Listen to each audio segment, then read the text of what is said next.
Radio Transmundial presenta Los Grandes Temas. Un tiempo donde el pastor Salvador de Lutri nos lleva a pensar en la problemática más profunda del ser humano. Los Grandes Temas. Vamos a seguir con la sección siguiente del Sermón del Monte. Me hubiera gustado ir mucho más rápido con este sermón, pero indudablemente hay secciones que se tienen que tomar con lentitud si uno quiere entender lo que Jesucristo dice. Así que hoy estamos ya en nuestro 12º encuentro con el Sermón del Monte. Vamos a leer en el capítulo 6, desde los versículos 19 al 24. Dice: no os hagáis tesoros en la tierra, donde la polilla y el orín corrompen, y donde ladrones minan y hurtan, sino haceos tesoros en el cielo, donde ni la polilla ni el orín corrompen, y donde ladrones no minan ni hurtan. Porque donde esté vuestro tesoro, allí estará también vuestro corazón. La lámpara del cuerpo es el ojo. Así que si tu ojo es bueno, todo tu cuerpo estará lleno de luz. Pero si tu ojo es maligno, todo tu cuerpo estará en tinieblas. Así que si la luz que en ti hay es tinieblas, ¿cuántas no serán las mismas tinieblas? Ninguno puede servir a dos señores, porque o aborrecerá a uno y amará al otro, o estimará al uno y menospreciará al otro. No podéis servir a Dios y a las riquezas. Nos vamos a detener aquí en la palabra de Dios. Ustedes, aquí comenzamos dentro del sermón una nueva sección. Ustedes recuerdan que cuando leímos el capítulo 5, Jesús toma la ley y dice: así es como se cumple, no como lo hacen los fariseos ni exteriormente. Y explica cómo se interpreta correctamente la ley. Es un poco una rectificación que Jesús está haciendo de una modalidad que se ha ido degenerando en el tiempo. Los vuelve al principio de Dios. En el capítulo 6 comienza con un nuevo tema y habla de la perversión que uno puede tener en una conducta devocional o espiritual, y entonces corrige la práctica de la fe. La sinceridad en la vida devocional era el tema que nos ocupó hasta el miércoles pasado. Eso que, guardaos de hacer vuestra justicia delante de los hombres para ser visto de ellas, de otra manera no tendréis recompensa de vuestro Padre que está en los cielos. Es decir, la ubicación de las cosas donde deben colocarse. ¿Por qué? Porque muchas veces, bajo el disfraz de dar gloria a Dios, se busca únicamente la gloria personal, la gloria del hombre. Y entonces Jesús dice: mire, cuando oras, no lo hagas así; cuando des limosna, no lo hagas en esta forma; y cuando ayunes, no lo hagas en esta forma. Y las formas que Jesús critica son las formas exteriores, para que lo espiritual sea realmente espiritual. Y nos lleva a hacernos preguntas profundas en nuestra vida devocional. Es decir, que nos tenemos que preguntar no cómo lo hacemos. El fariseísmo y todo legalismo siempre llega a la pregunta ¿cómo se hace? Entonces afina las formas exteriores para que sean perfectas. Jesús pregunta ¿por qué se hace? Quiere decir que más valioso que la forma exterior de una oración o de una ofrenda o del ayuno, más valioso que eso, es lo que sale del interior de la persona. Son las motivaciones profundas. Entonces Jesús dice: bueno, las prácticas espirituales pueden transformarse en ritos. Y esto es lo que el Hijo del Reino tiene que evitar. Pero ahora comienza una visión espiritual de la vida diaria, de la vida cotidiana. Y Jesús va a tocar 3 o 4 temas que son centrales para nosotros, que son importantísimos para nosotros. ¿Cuál es la visión espiritual que tenemos que tener de la vida? Y Jesús nos convoca en toda esta sección, en adelante, a vivir con sentido de eternidad.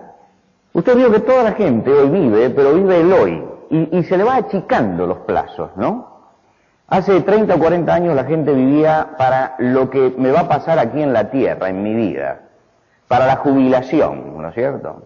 Hoy ya usted agarra a un joven y ya vive para el sábado que viene y el domingo a lo sumo, nada más, ¿no es cierto? Es decir, cada vez se acorta más el lapso de vida. Entonces se ha perdido el sentido de tiempo y de trascendencia. Vivimos el corto plazo. No vivimos el largo plazo. Y en tiempo de Jesús también pasaba lo mismo. Es decir, que la gente va achicando, en el pecado se van achicando los plazos de visión. Entonces el hombre dice, yo quiero lograr esto aquí y ahora, y pone plazos cortos. Y Dios nos convoca a vivir con sentido de eternidad, a enfocar la vida teniendo en cuenta que Dios está en el centro y no en la zona periférica. Y va a explicarnos que cuando Dios es el centro, allí nosotros descubrimos el secreto del arte de vivir. Y que cuando lo colocamos al costado, entonces no sabemos vivir y esto nos trae problemas. Entonces vamos a buscar algunos temas específicos. Comienza con el tema del hombre y las cosas materiales y sigue dentro de este mismo tema hablando del hombre y la ansiedad, esa enfermedad de hoy, ¿no? La ansiedad. Y Jesús dice, bueno, ¿de dónde surgen estos problemas y cómo enfocar bien todas estas cosas? Pero hoy vamos a ver esto de Jesús y las cosas materiales. El primer problema que tenemos cuando hablamos de cosas materiales es que siempre se enfoca lo material desde el punto de vista del hombre y no desde el punto de vista de Dios. Y cuando hablamos de cosas materiales vamos a hablar de nuestros bienes, lo que usted tiene y lo que yo tengo en cosas materiales. Nosotros decimos, yo tengo la escritura de mi casa, tengo el título del automotor, tengo esto, poseo estas cosas. Lo estamos enfocando allí desde el punto de vista humano. Desde el punto de vista humano yo poseo cosas. Pero Jesús nos trata de enfocar desde el punto de vista divino. Y yo quisiera que enfocáramos las cosas materiales al principio desde el punto de vista divino. El salmista David decía, del Señor es la tierra y su plenitud, el mundo y los que en él habitan, porque él la fundó sobre los mares y la firmó sobre los ríos. Quiere decir que la escritura del mundo la tiene Dios en la mano. Él es el dueño. Esto es lo que está diciendo. Dice, él fundó esto sobre los mares y sobre los ríos, por lo tanto, de Dios es la tierra y su plenitud, el mundo y los que están dentro del mundo. Quiere decir que el mundo está escriturado, hermano. Tiene propietario. No se sabe dónde hizo la escritura, pero la escritura dice que el dueño es Dios. Por lo tanto, cuando nosotros entramos al mundo, lo único que hacemos es utilizar las cosas que están en el mundo. Cuando el profeta Ageo encaró al pueblo de Israel, le dijo, mía es la plata y mío es el oro, dice Jehová de los ejércitos. Es decir, que todo lo que nosotros vemos, todo lo que podemos reducir incluso a valores de cambio, como puede ser la moneda, el oro y todo eso, lo único que expresa es posesión de Dios. De Dios son todas estas cosas.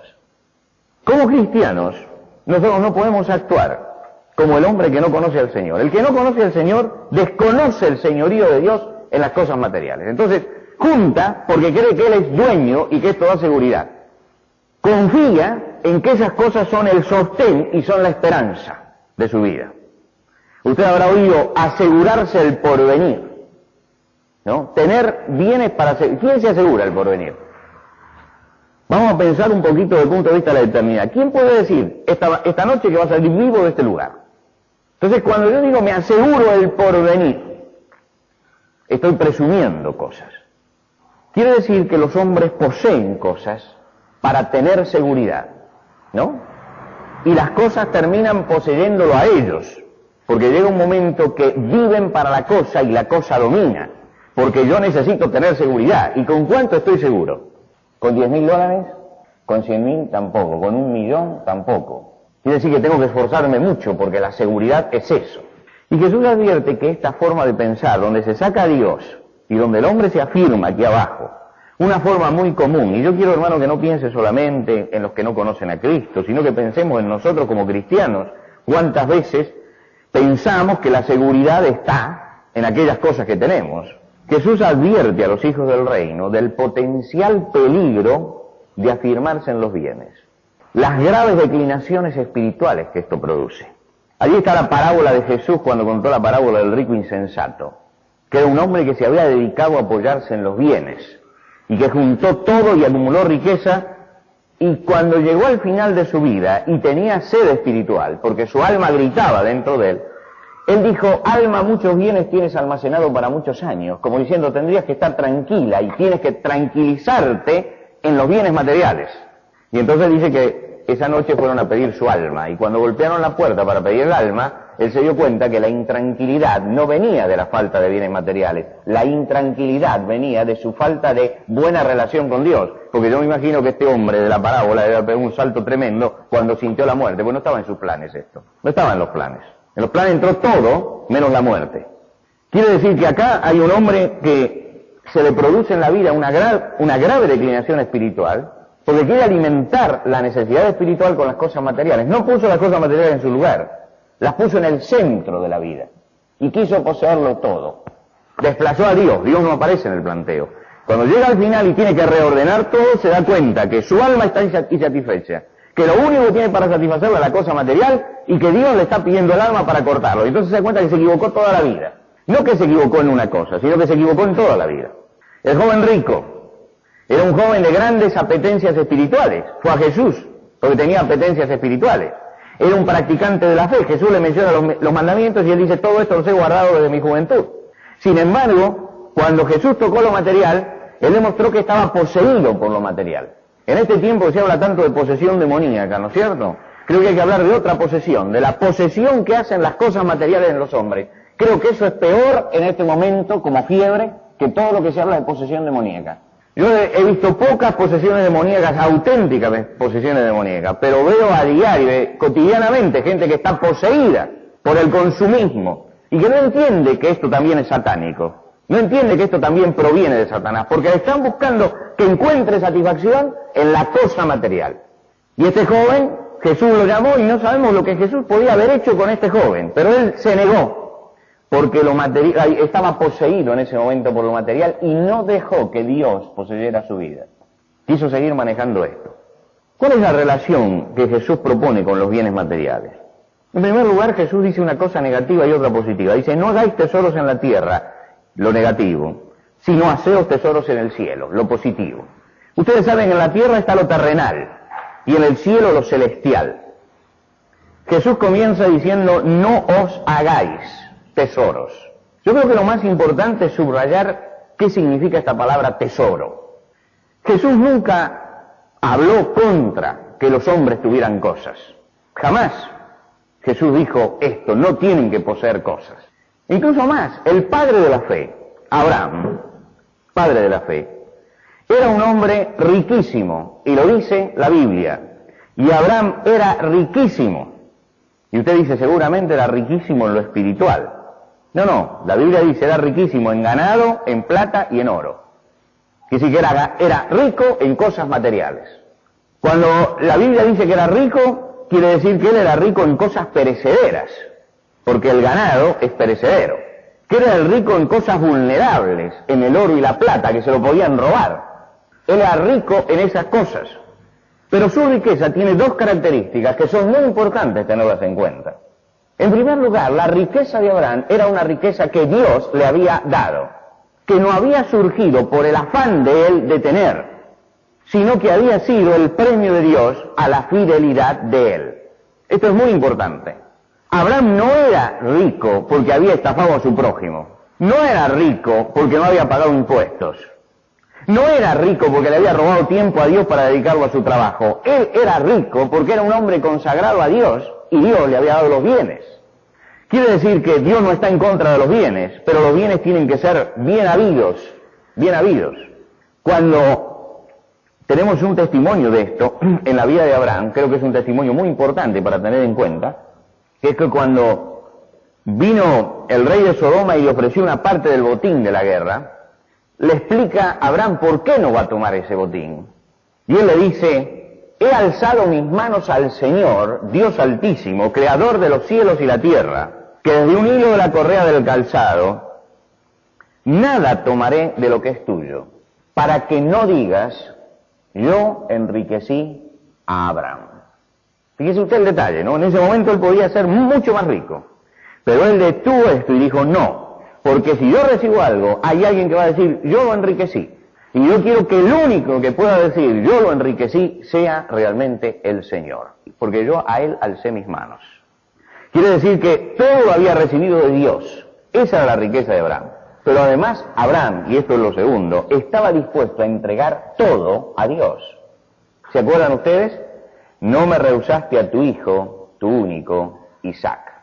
De todos los bienes que Dios le había dado, el bien más preciado no era un bien material, era su propio hijo. Y yo estoy seguro que cuando Dios llamó a Abraham, él hubiera estado dispuesto a dar todo lo que tenía de bienes materiales a cambio de su hijo. Y estoy seguro que si Dios le hubiera dicho, bueno, ¿qué quieres, Abraham? ¿Me entregas tu hijo o me entregas todos los bienes materiales? Estoy seguro que Abraham hubiera dado todo lo material. Pero Dios tocó eso y él estuvo dispuesto a entregarlo. Lo que quiere decir que este hombre estaba dispuesto a entregar todo al Señor. Es decir, poseía, pero no era poseído por las cosas. No eran su tesoro. Su tesoro estaba arriba, no estaba abajo. Sabía manejar la cosa de abajo. Cuando dice la Biblia no hagáis tesoros, no significa no tengas bienes materiales. Hay gente que no tiene bienes materiales y está poseído igual por la cosa material. Está poseído, está obnubilado por la cosa material. Está obsesionado por tener cosas materiales, aunque no las tiene, pero hace de esto el sentido de la vida. No dice esto. Significa no te dejes poseer por lo material. ¿Cuánta gente usted conoce que es pobre, que no tiene bienes materiales y sin embargo está poseído por el pensamiento materialista? Está poseído, cree realmente que si él tuviera, sería feliz y tendría paz. Quiere decir que él no tiene nada, pero está poseído. Él tiene su tesoro, está abajo.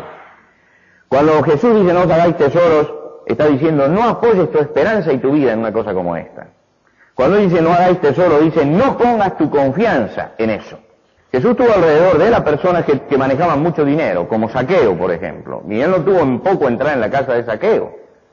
O como Mateo, que era un publicano. Él estaba rodeado y su ministerio era sostenido por mujeres que de sus bienes sostenían el ministerio de Jesús. Lo dice Lucas. José de Arimatea era un discípulo secreto de Jesús y era un hombre rico. Juan y Jacobo se dice que tenían una empresa pesquera y que tenían jornaleros.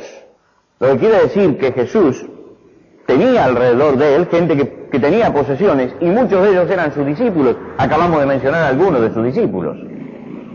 Sin embargo, Jesús dijo, y lo dijo delante de Juan, de Jacobo, lo debe haber escuchado Mateo y José de Arimatea, dijo cosas durísimas acerca de las cosas materiales.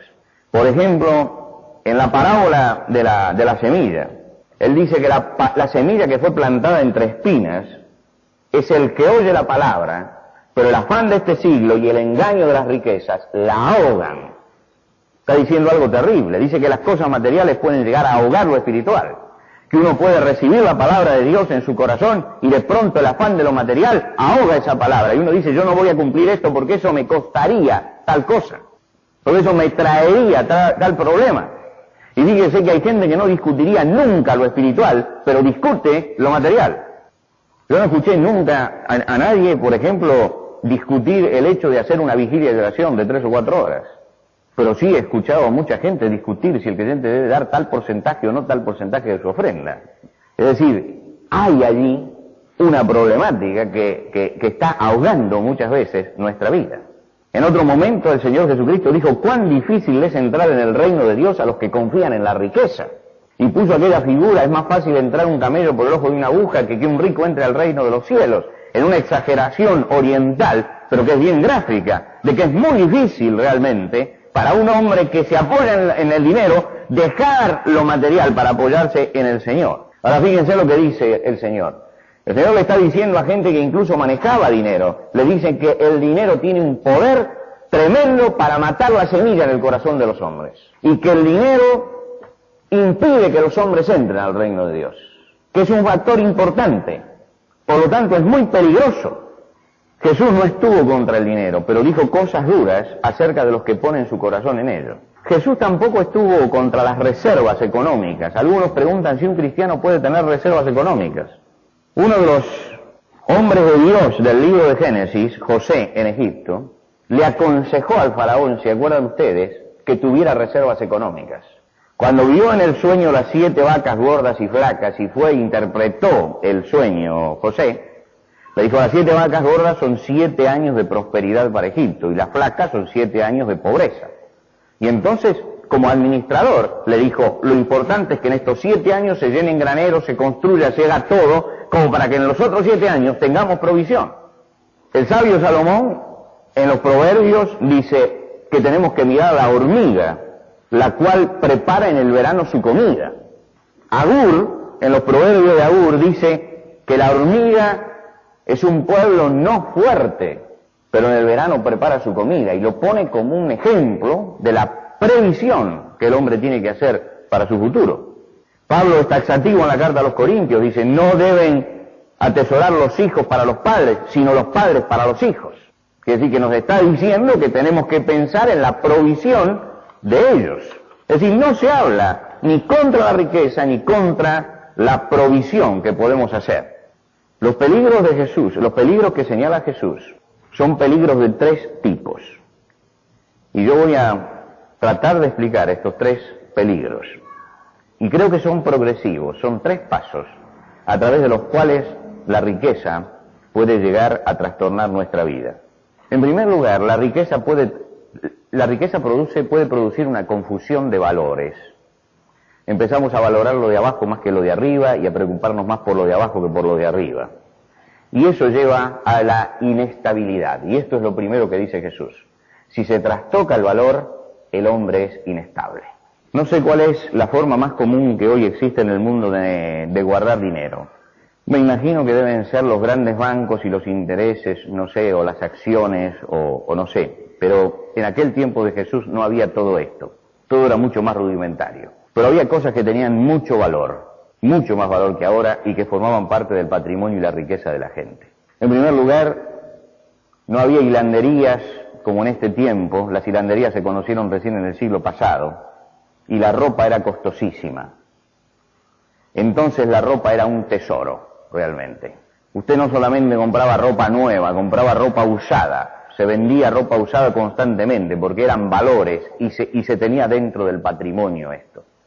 El hombre que podía compraba toda la ropa que podía, todas las telas que podía y las guardaba porque esto formaba parte de su patrimonio, de lo que guardaba para el futuro. Por otro lado, el grano era otra de las cosas. Armar graneros y colocar allí el grano para venderlo en el momento oportuno en el mercado. Y por supuesto todo tipo de metales, no solamente los metales preciosos, sino también algunos otros metales que eran muy importantes, como podían ser el cobre o el bronce. Eran formas de tener riqueza. Y mucha gente se absorbía por estas cosas, por tener ropa, por tener grano, por tener metales, por guardarlos, por conservarlos, por ganarlos, por acrecentarlos, por comerciarlos. Y Jesús les dice, bueno, miren, tienen que recordar en primer lugar que si ustedes guardan ropa, hay polilla, y que la polilla destruye. En la zona hay una larva de polilla que pone los huevos en la ropa. Es decir, no está allí, pero deja sus huevitos. Y los huevos se alimentan del tejido, lo que quiere decir que comienzan a corroerlo. Y Jesús le dice, bueno, si usted tiene eso, y esos son sus bienes, está bien, pero supongamos que usted se apoye en eso. Su principal enemigo es la polilla. Una polilla le puede quitar su estabilidad.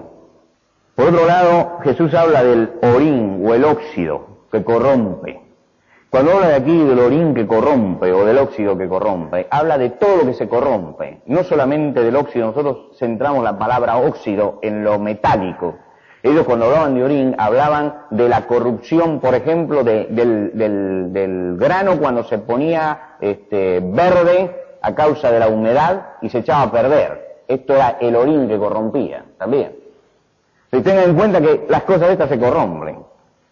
Y por si alguno de los que estaba escuchando a Jesús pensaba, bueno, Jesús dice, no guarden ropa porque hay polillas, no guarden en granos o en metales que se oxidan porque se oxidan. Alguno diría, Jesús está diciendo guarden en oro y plata que no se oxidan y que la polilla no los ataca. Y Jesús le dice, pero acuérdense que guarden esto, que hay ladrones que minan y hurtan. Quiere decir que él toma todas las fuentes de riqueza y le dice, señores, todo esto que ustedes estiman como su tesoro es frágil y vulnerable. Si uno lo toma como un valor supremo y cree que es absoluto y se apoya en eso, se está apoyando en la fragilidad. Si uno lo busca como fundamento la fragilidad, elige como modo de vida la ansiedad y el afán y la angustia como camino.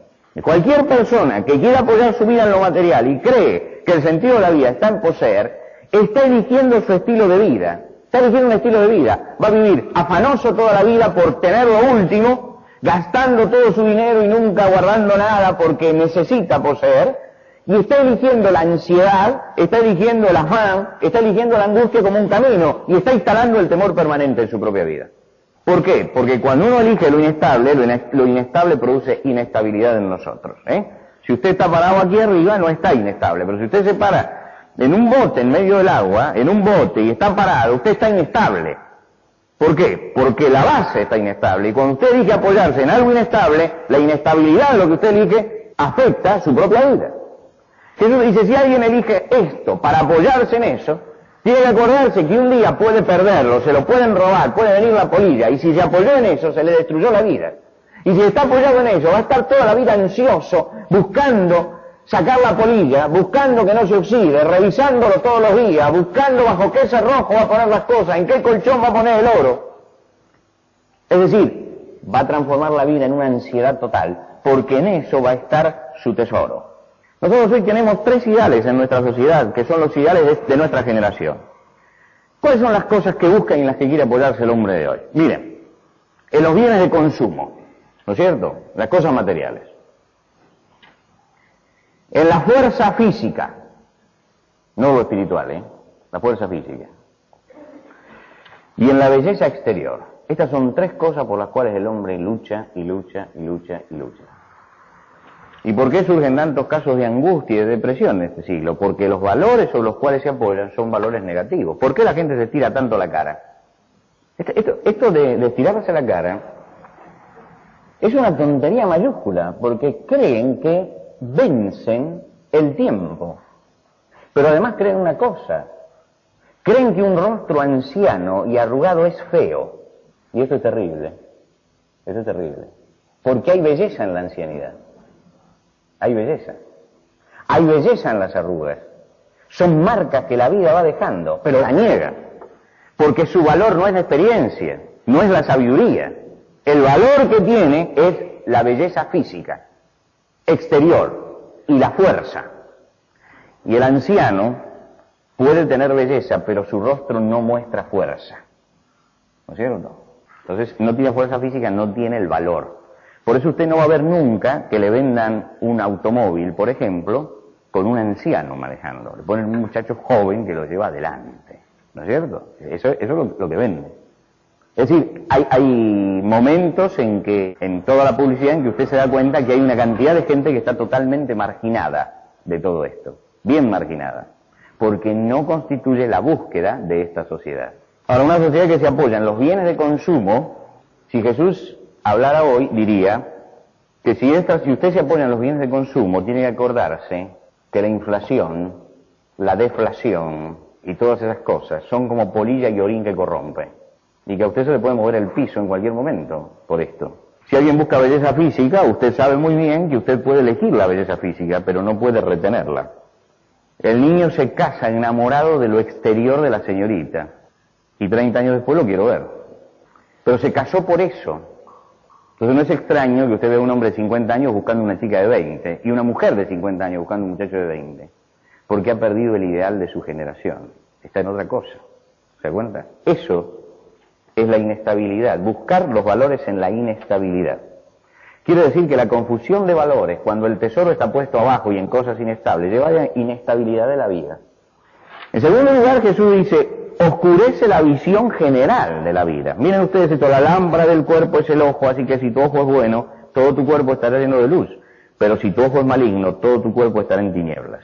Esto merece una aclaración especial, porque parece oscuro el pasaje. Dentro de las leyes judías, cada 7 años, había un año que se llamaba sabático. Ese año sabático coincidía con lo que se llamaba año de remisión. ¿Qué era el año de remisión? Había dentro del pueblo de Israel gente pobre y necesitada, con problemas, y tenían que tomar créditos. Y tomaba créditos entre sus hermanos, entre su propia gente, por su necesidad personal. Y entonces, cuando llegaba este año de remisión, en este año se perdonaban las deudas. Quiere decir, las deudas no eran exigibles en este año de remisión. Entonces la ley decía, guárdate en tu corazón de tener pensamiento perverso, diciendo, cerca está el año séptimo, el de la remisión, y mires con malos ojos a tu hermano menesteroso para no darle. Quiere decir que de repente yo tenía allí una persona necesitada y me venía a pedir dinero. Me decía, mira, yo te lo voy a devolver. Y yo calculaba y decía, sí, pero falta un año para el año de remisión. Y este viene y me pide dinero. Si no me lo paga en 12 meses, el año que viene la deuda se cancela, que se muera de hambre. ¿Se da cuenta usted? A eso se le llamaba el mal ojo. ¿Por qué el mal ojo? El ojo maligno. Porque cuando venía la persona, yo no miraba si estaba necesitado o no necesitado, calculaba si lo iba a cobrar o no lo iba a cobrar. Es decir, el ojo se había desviado, este año de remisión desviaba el ojo de la gente. Ya cuando alguien venía con una necesidad, uno decía, ¿cuánto falta? Y de acuerdo a lo que falta, le daba o no le daba. Y entonces había pobres y menesterosos, que a lo mejor eran honrados y pagadores, pero que justo habían tenido problemas del año antes de la remisión y todos lo miraban como diciendo, este año no se presta a nadie. Quiere decir que el Señor le está diciendo, mira, no solamente el que se apoya en las riquezas pierde sus valores, sino que además se transforma su forma de ver la vida. Su ojo se transforma en maligno, se oscurece la visión espiritual y el ojo se transforma en egocéntrico. Entonces nos empezamos a preguntar, ¿cuál es el negocio que tengo delante? Viene alguien con una necesidad, ¿qué puedo sacar yo de esto? Se transforma la vida del hombre. Y usted conoce mucha gente que todo lo ve a través de los negocios y de lo que puede ganar. Y la felicidad depende de cuánto tenga o de cuánto no tenga. Presumía siempre trampas el que tenía este ojo oscuro. Imaginaba abusos y no veía la necesidad. Su ojo se transformaba en maligno. Y esto es lo que trata de enseñar Jesús.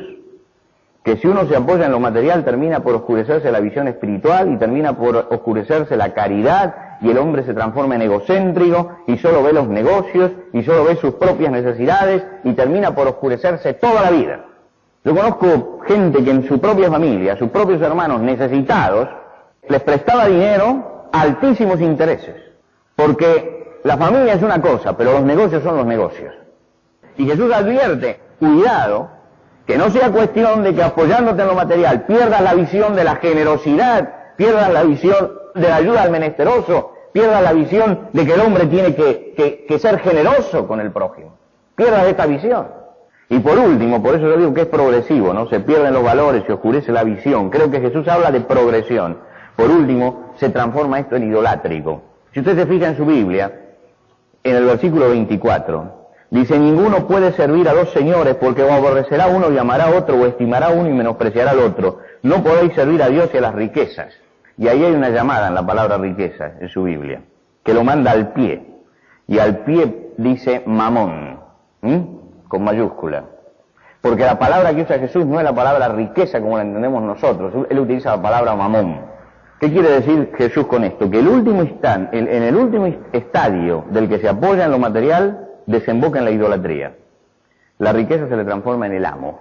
La palabra mamón es una palabra aramea. Jesús hablaba normalmente en arameo y significa riquezas. Pero cuando Jesús usa esta palabra, no la usa como si la riqueza fuera un objeto, sino la usa como si la riqueza fuera una persona. Es decir, él habla del Dios de la riqueza, o del Dios riqueza. Que eso material dejó de ser material para convertirse en el ídolo de la persona, en un ídolo despótico. Por eso él usa la palabra mamón. No podéis servir a Dios y a mamón. Un famoso comediógrafo italiano, Goldoni, tiene una obra muy interesante. Ojalá hace como 30 años o 20 años se dio en Buenos Aires y ojalá se vuelva a dar para que todos podamos mirar esto. En vez de ver tonterías, ver una obra de esta, es muy interesante, se llama Arlequín, el servidor de dos patrones. Es una obra clásica del teatro italiano. Él cuenta, allá en la época del Renacimiento, ¿no? Arlequín quiere ganar muchísimo dinero. Y entonces, para ganar muchísimo dinero, se contrata a la vez con dos patrones para tener dos trabajos. Ahora, usted hoy puede tener dos trabajos, ¿no es cierto? Porque los horarios y todo eso. En aquel tiempo no. En aquel tiempo, usted era siervo de esta familia o siervo de esta familia. Pero como él sabe que tiene que salir de la casa para hacer cosas, se contrata en dos lados y cuando sale a hacer un mandado trabaja para el otro, ¿no? Es decir, se plantea el hecho del hombre que en su afán busca servir a dos señores. Y termina apaleado por los dos, ¿no? Apaleado por los dos. Ninguno termina diciendo es una buena persona. Lo apalean los dos y finalmente cuando llega al final apaleado, él se plantea el hecho de que la vida es una elección y que hay que elegir entre uno y otro. Y yo cuando leo este versículo me acuerdo siempre de esa obra, sistemáticamente. Dos señores, este hombre quiso servir a dos patrones y terminó apaleado. Y le pasa a los cristianos, cuando quieren servir a dos patrones, cuando queremos servir a dos patrones terminamos apaleados, siempre terminamos apaleados, por los dos. No podemos servir a dos patrones. Si yo confío en el Señor, Él tiene que ser el todo de la vida. Yo no puedo estar confiando en lo material por las dudas, porque ahí es donde aparece un dilema. Se dividen los caminos. Y ahí es donde aparecen las tensiones. Y lentamente, cuando los cristianos le damos lugar al Dios Mamón, este Dios va haciendo su obra en nosotros. Y yo le quiero brevemente decir cómo va haciendo su obra la riqueza, destruyendo una vida espiritual. En primer lugar, este Dios comienza a obligarnos a depender cada vez más de Él. Y lentamente se va diluyendo la dependencia del Señor. Más bien el Señor es como un comodín que se lo llama allí para que bendiga un poco a Mamón que me está dando la felicidad, ¿no es cierto? Se va diluyendo. Surgen argumentos en la vida del cristiano que parecen muy razonables en relación a lo material, pero se va licuando la vida de fe. Lentamente se licúa la vida de fe. Y entonces el esfuerzo del cristiano comienza a ponerse en lo material, con grandes argumentos, es por un poco de tiempo, ya va a pasar, cuando esté firme, cuando lo tenga, es decir, los argumentos pueden ser 10.000, ¿no? Pero ese esfuerzo que se está llevando Mamón empieza a postergar cosas, y empezamos a postergar, por ejemplo, nuestro servicio al Señor. Va ocupando el Señor y el servicio al Señor un lugar cada vez más secundario en la vida. El trabajo en la obra del Señor se va transformando en un hobby, ¿no es cierto? No forma una parte sustancial de esfuerzo, sino, bueno, si tengo tiempo. Se hace mal, se hace como complemento. Y lentamente se llega a la adoración de este Dios. ¿Por qué? Porque la adoración es inclinarse delante de algo y le vamos dando al Dios Mamón el tiempo, el dinero y el esfuerzo que es del Señor. Y esta es una cosa que tenemos que plantearnos. Si de Dios es la tierra y su plenitud, el mundo y los que en él habitan, por lo tanto el tiempo, el esfuerzo y los bienes materiales no son míos. Yo soy un administrador. Y yo tengo que rendir cuentas al dueño de todas estas cosas. El profeta Malaquías se levantó un día hablando en nombre de Dios. Y yo quiero que analice usted esta frase. Le dijo al pueblo: ustedes me han robado. La gente se preguntaba, ¿cómo puede el hombre robar a Dios?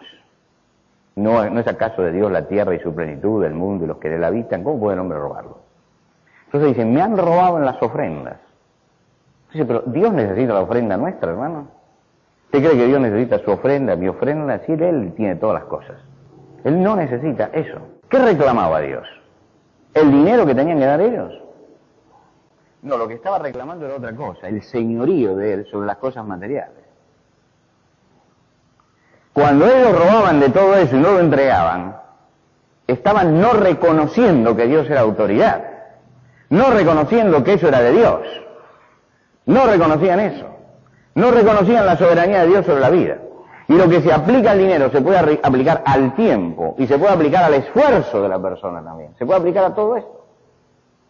Cuando no sabemos separar lo que es de Dios para dárselo al Señor, el tiempo de Dios, el esfuerzo de Dios.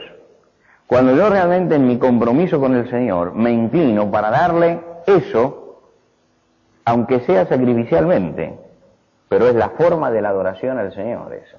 Fíjese usted que estamos dispuestos a alabar al Señor con todo nuestro corazón y nuestros pulmones y a cantar y a orar, pero le ponemos siempre el límite a las otras cosas que nos afectan a lo material y siempre es la parte álgida de nuestra vida espiritual. Porque el gran conflicto del cristiano está siempre entre lo de arriba y lo de abajo, entre lo eterno y lo perecedero, entre lo que permanece y lo que desaparece. Y por eso se va introduciendo con tanta facilidad Mamón y nos inclinamos delante de él. Termino con una frase de Esdras en Jerusalén. Esdras estaba con todo el pueblo y estaban tratando de reorganizar, porque volvían de la esclavitud en Babilonia.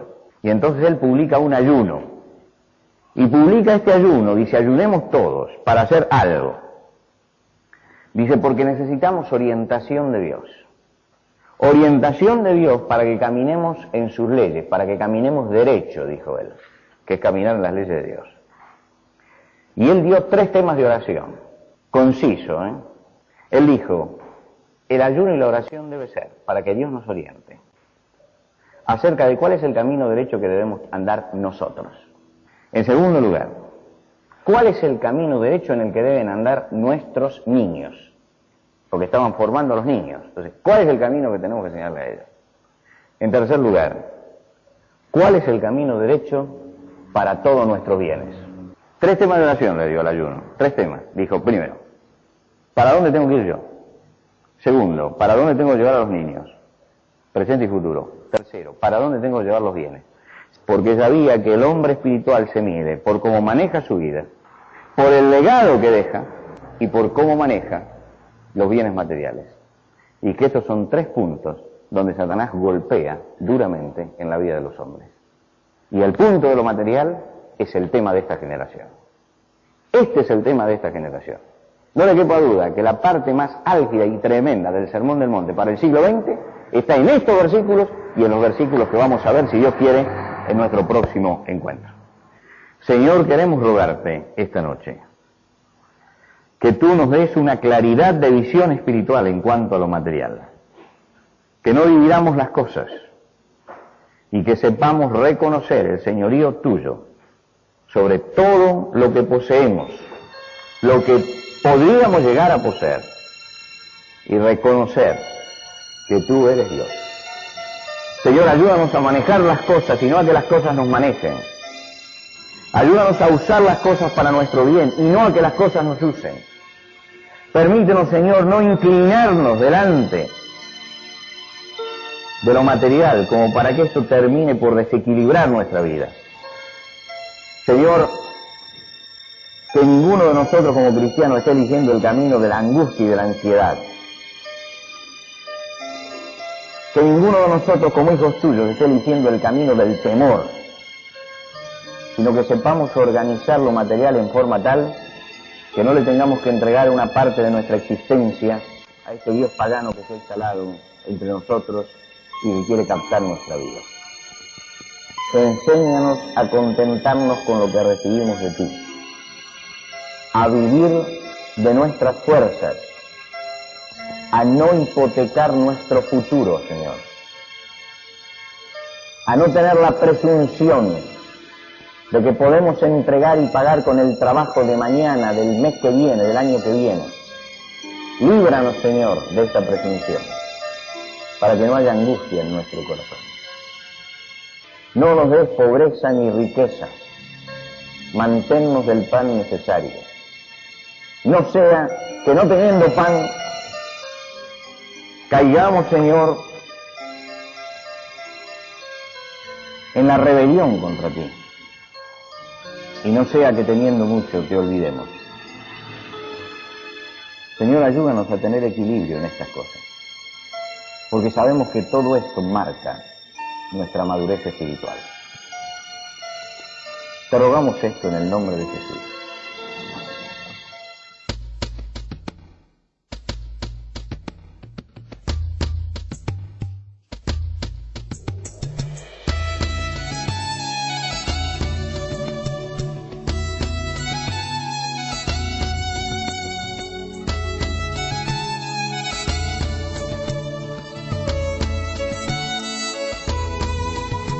Antes de finalizar los grandes temas del día de hoy, les queremos dar los canales de comunicación donde usted puede entrar en contacto con el pastor Salvador de Lutri. Por carta, hágalo a Los Grandes Temas, casilla de correo 5051, Montevideo, Uruguay. Los Grandes Temas, casilla de correo 5051, Montevideo, Uruguay. Y el correo electrónico losgrandestemas@transmundial.org. losgrandestemas@transmundial.org. Nos encantaría escuchar de usted, saber cuáles son sus comentarios, preguntas, reacciones e inquietudes sobre el tema de hoy. Por ahora nos despedimos hasta otro espacio de los grandes temas, una producción de Radio Transmundial.